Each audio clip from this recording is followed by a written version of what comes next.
There was a man I once knew, a man whose name the world would never remember, who told me something in the autumn of his life that I have carried with me ever since. He sat across from me in a small, dimly lit room above a bookshop in Pittsburgh, his hands trembling slightly around a cup of coffee that had long gone cold.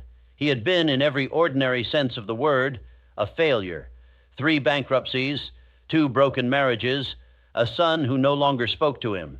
And yet, when I asked him what had finally changed the course of his life, he did not speak of money, nor of luck, nor of any mentor who had rescued him. He leaned forward, and with the quiet certainty of a man who had walked through fire, he said, "I reprogrammed my mind, and it took me only a handful of days." I did not believe him at first. I had spent the better part of 20 years studying the great achievers of this age, Carnegie, Edison, Ford, Rockefeller, and I had come to understand that success was not a matter of days, but of decades. And yet, as he spoke, as he traced for me the method he had discovered almost by accident in the darkest hour of his ruin, I began to see something I had suspected for a very long time, but had never dared to say aloud. The human mind, I realized, is not the slow, stubborn machine we have been taught it is. It is rather a vast and obedient servant, one that responds not to time, but to intensity. And those who understand this secret, who grasp even a fraction of it, possess a power that the rest of the world spends a lifetime searching for in the wrong places. What the man told me that evening became the seed of everything I came to teach. And tonight I want to share with you the method itself, the same method that, in my observation, has quietly transformed more lives than any university, any fortune, any inheritance ever could. But before I do, I must warn you, what you are about to hear will not sound extraordinary. It will sound almost too simple. And this, I have learned, is precisely why so few ever use it. The mind, you see, distrusts simplicity. It craves complication because complication flatters the ego. But the laws that govern the subconscious are not complicated. They are as old as thought itself, and they work whether you believe in them or not. Let me begin where all true transformation begins, not with action, but with the recognition of a single uncomfortable truth. The mind you have inherited is not yours. It was given to you. Every belief you hold about money, about love, about your own worth, about what is possible for a man or woman of your circumstances, all of it was placed inside you, long before you had the ability to question it. Your parents planted the first seeds, your teachers watered them, your neighbors, your friends, the faces on the screens, the voices on the radios, all of them contributed unknowingly to the shape of the mind you now call your own. And here is the detail most people overlook. The mind does not distinguish between what you chose and what was given. It treats every impression with equal reverence. It obeys both the truth and the lie with perfect loyalty. I have watched men of brilliant intellect live in poverty for 40 years because a single sentence, whispered over them in childhood, convinced them that money was the enemy of virtue. I have watched women of extraordinary capability spend their entire lives in the service of smaller ambitions because someone, somewhere, taught them that desire was dangerous. The subconscious mind, I came to understand, is not cruel. It is simply obedient. It will build for you the life that matches the instructions it has been given. And if those instructions came from fear, from lack, from the quiet despair of people who had already given up, then the life it builds will reflect that despair with unerring precision. But the most surprising part comes only now, because the same law that imprisoned those men and women is the law that can set you free, and it can do so far more quickly than any of them would have dared to imagine. The method I wish to describe is founded on a principle I have called, for lack of a better term, autosuggestion. But I ask you to set aside for a moment whatever associations you may have with that word. Autosuggestion is not affirmation. It is not the cheerful repetition of pleasant phrases in the mirror. It is something far older, far stranger, and far more powerful than that. Autosuggestion is the deliberate, conscious act of impressing upon the subconscious mind a thought so charged with emotion, so saturated with faith, so unified with purpose, that the subconscious has no choice but to accept it as reality and begin quietly to rearrange the outer world to match it. This is not mysticism. This is the oldest law of the human mind, and the great achievers I studied, every single one of them, whether they knew it or not, used this law in some form. Here begins the darkest game of the subconscious mind, and you must understand it if you wish to reprogram yours. The subconscious does not hear your words. It hears the emotion beneath your words.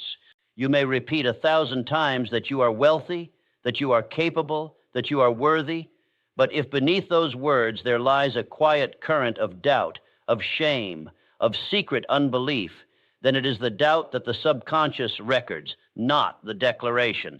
This is why affirmations, as most people practice them, accomplish nothing. They are spoken from the surface of the mind while the depths remain untouched. The method I am about to describe is designed to reach those depths, and when it does, the change comes not in years, but in days. The man in Pittsburgh told me that he had begun his transformation on a Tuesday night in November. He had lost everything, his business, his savings, the last thread of respect his family still held for him. He sat in a rented room with a single lamp burning, and he did something that, by his own admission, he did not fully understand. He took out a piece of paper and he wrote down in the simplest possible language the man he intended to become. Not the things he wanted to possess, not the amounts he wished to earn, but the character of the man he would be when he had risen from the ruin he now inhabited. He wrote, "I am a man of calm and unshakable purpose. I am a man whose word is trusted. I am a man who draws prosperity because he has become worthy of it." And then he did the thing that changed everything. He read it aloud, not once, not 10 times. He read it aloud, slowly, with every emotion he could summon, for 1 full hour. And here I must pause, because what he described next is the single detail that separates this method from every shallow imitation of it. He told me that for the first 20 minutes, he felt nothing. He felt, in fact, faintly ridiculous, a bankrupt man in a rented room declaring himself prosperous and unshakable. But he continued. And somewhere in the 30th minute, something shifted. The words began to feel different in his mouth. They began to land somewhere deeper. And by the end of the hour, he told me he was no longer reading the paper. The paper was reading him. The words had passed through the gate that guards the subconscious, and they had begun their work. He repeated this practice every night for 7 nights.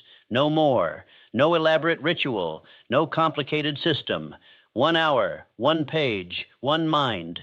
And at the end of those 7 nights, he said, he woke on the 8th morning and knew, with a certainty he had never known before, what he was to do with the remainder of his life. The business he built from that certainty was modest by the standards of the great fortunes, but it restored him. It restored his family. It restored the quiet dignity he had lost. And when he told me the story 30 years later, he said that he had never once in all that time doubted the law he had stumbled upon in that rented room.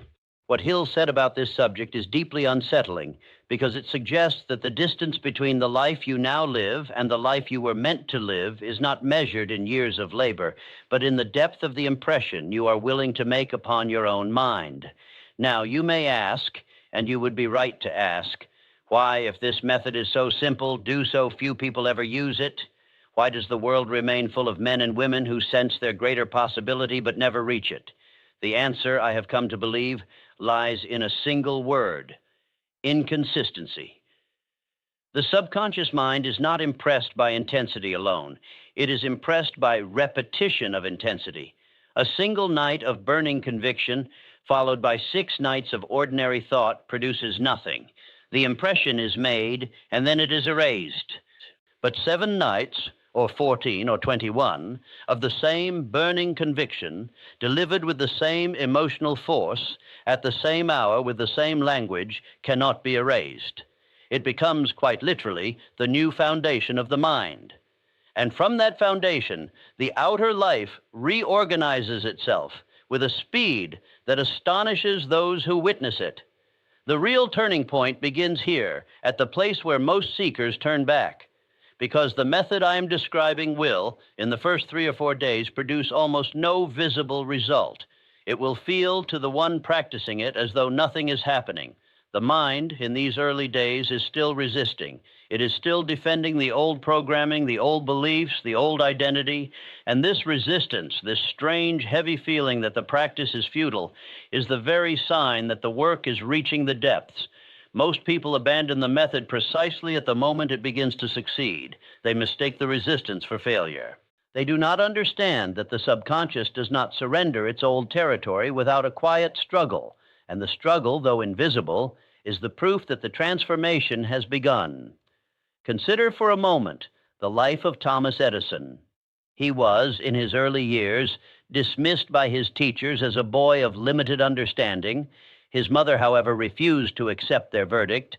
She told him, not once, but every day for years, that he possessed a brilliance the world had not yet seen. She did not merely say the words. She said them with a conviction so absolute that the young Edison began to carry her certainty inside him as though it were his own. And by the time he stood in his laboratory, facing the 10,000th failed attempt to perfect the incandescent lamp, the voice that sustained him was not his own. It was hers. She had, without knowing the language of the subconscious, performed the very operation I am describing. She had reprogrammed the mind of her son. And the world, in turn, was reprogrammed by what her son went on to do. Or consider Andrew Carnegie, who rose from a child laborer in a cotton mill to become the richest man of his age. Carnegie understood with a clarity few of his contemporaries possessed that the mind is shaped by the minds it keeps closest. He surrounded himself deliberately with men of vision, of discipline, of unshakable purpose. He called this principle the mastermind, and he attributed to it the greater part of his fortune. But what he understood beneath the principle was this: the subconscious mind absorbs the atmosphere of the minds around it.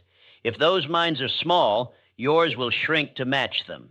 If those minds are vast, yours will expand. The company you keep is, in the most literal sense, the second stage of autosuggestion.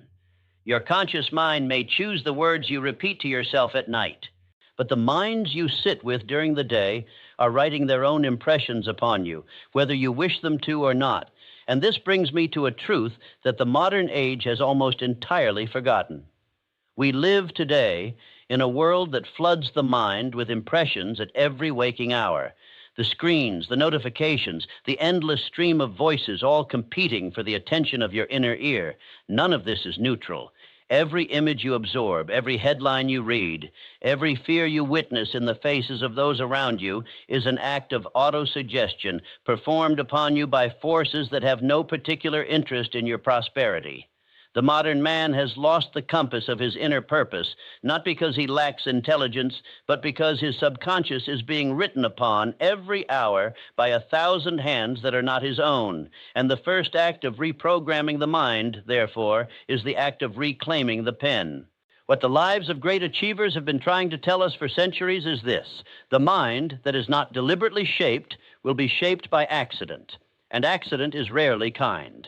The man who does not choose his dominant thoughts will find that his dominant thoughts have been chosen for him by his childhood, by his fears, by the quiet despair of the culture he inhabits.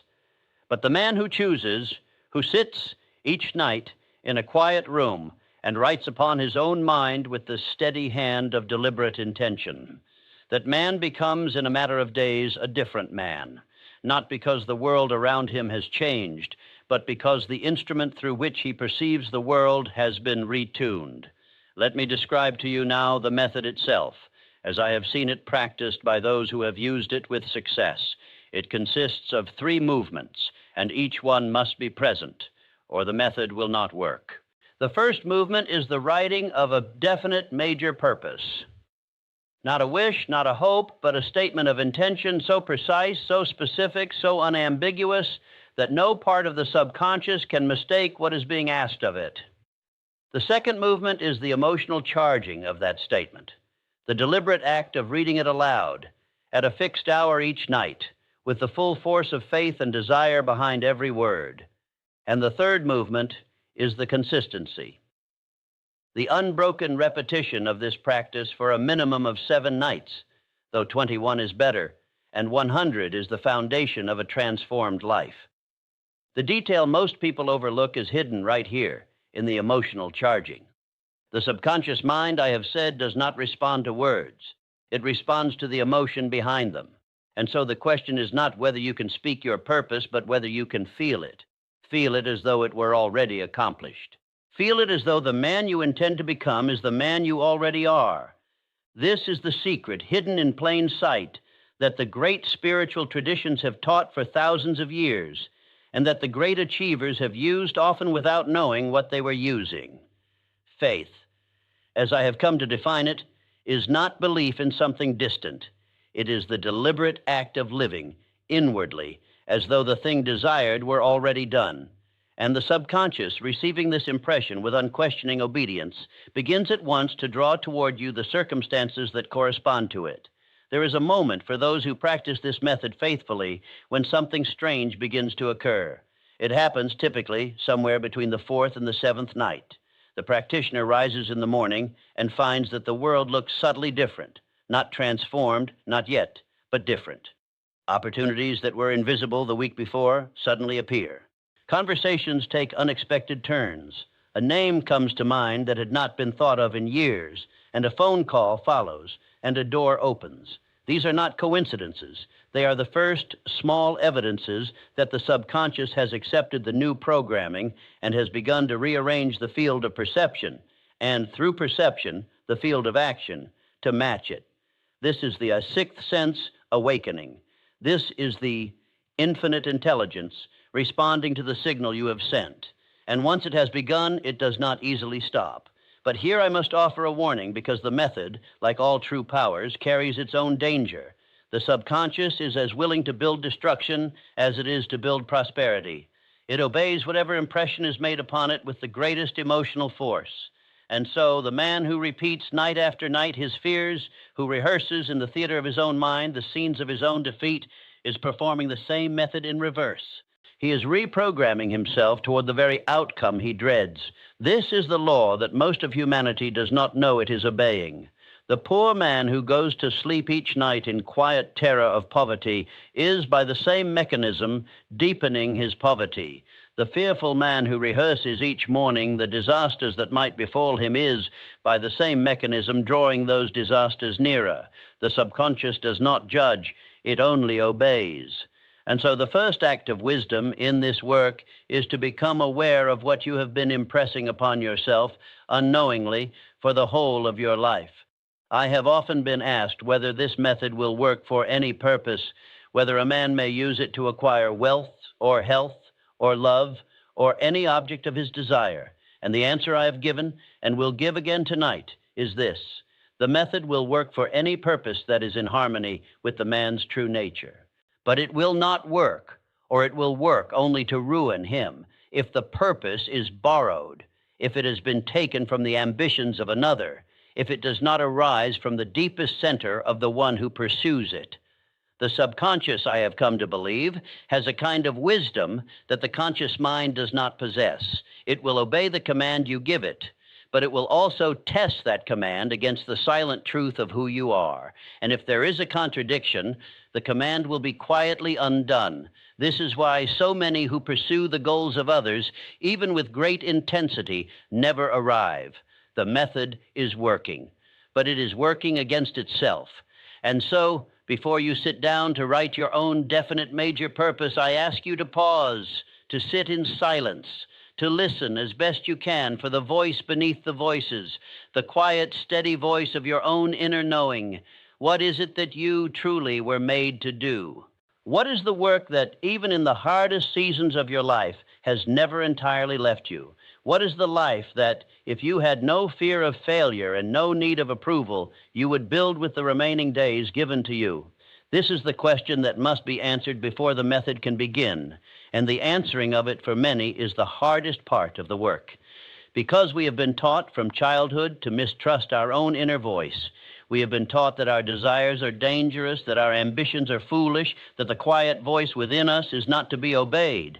But I tell you, after a lifetime of studying the great achievers, every one of them, without exception, obeyed that voice. It was their first and their last authority. And it is the voice that in the method I am describing, you will be teaching your subconscious to serve. Consider now what it would mean to live even 1 week as though this were true. To rise each morning with a definite intention, to move through the day with a mind that has been quietly, deliberately shaped by your own hand, to return each night to the same chair, the same lamp, the same page, and to renew the impression. Consider what would happen to the quality of your thoughts, to the steadiness of your emotions, to the clarity of your decisions. Consider what would happen to the people around you who would sense, though they could not name it, that something in you had changed. This is not theory. This is the pattern I have observed in every life that has been transformed by this work. The inner change precedes the outer change, always. The subconscious is reprogrammed first. The world follows. And the speed at which the world follows is, in my experience, far greater than most would believe possible. There is a paradox at the heart of this method, and I would not be honest with you if I did not name it. The paradox is this: the method works most powerfully for those who need it least, and least powerfully for those who need it most. The man in desperate poverty, clutching at the practice as a drowning man clutches at a rope, will often fail to reprogram himself, because the desperation itself is a form of impression, and it contradicts the new programming with every passing hour. The man in comfortable circumstances, who takes up the practice from a place of inner steadiness, will find his life transformed with almost effortless grace. This seems unjust, and in a sense it is, but it contains within it the key to its own resolution. The desperate man must first, before anything else, find within himself a single quiet moment of faith, a single moment in which the desperation is set aside and the new impression is made from a place of calm. That single moment held and repeated is enough. The rope will hold, but it cannot be clutched at in panic. It must be taken in the quiet certainty that it is already yours. And so we come at last to the question that I wish to leave with you tonight. It is not a question I can answer for you, and I would not presume to try, but it is the question that every man and woman who has ever used this method has had to face alone in the silence of their own room at the hour before sleep. The question is this: what is the man or the woman you intend to become? Not what you wish for, not what you hope for, but what you intend. What is the character, the capacity, the quiet greatness that lies dormant within you, waiting only for the instruction to rise? When you can answer that question, when you can write it down in a single page, in language so clear that no part of your subconscious can mistake it, then the method is ready to begin. And the days that follow will be, in the deepest sense, the first days of the rest of your life. I do not know what brought you here tonight. I do not know what failures you have behind you or what hopes you still carry in the hidden rooms of your heart. But I know this: the mind you have inherited is not the mind you are required to keep. The programming you were given is not the programming you are required to obey. There is within you a faculty, older than your fears, deeper than your doubts, quieter than the voices of those who told you who you could never be. And that faculty is waiting for your command. It has been waiting, in fact, for a very long time. And tonight, if you choose, you may give it the first instruction it has received in all these years from the one person whose voice it has always been prepared to obey. Take the page, take the lamp, take the hour. And when the room is quiet and the world has gone to sleep, speak the words of the man or woman you intend to become. Speak them with the faith of one who already sees the thing accomplished. Speak them night after night until the resistance gives way and the impression settles and the subconscious, that great and obedient servant, begins its quiet work. The days will be few, the change will be real, and when, weeks from now, you look back upon the life you used to live, you will find that it has receded, not because you fought against it, but because you have at last remembered how to author it. The great achievers did not seek gold. They sought the transformation of their own thought. And in that transformation, they found the gold, the love, the meaning, the legacy, all of it, waiting for them, as though it had been waiting all along. What, I wonder, is waiting for you? When was the last time you truly listened to the voice beneath your own silence, the voice that knows, even now, the man or the woman you were born to become?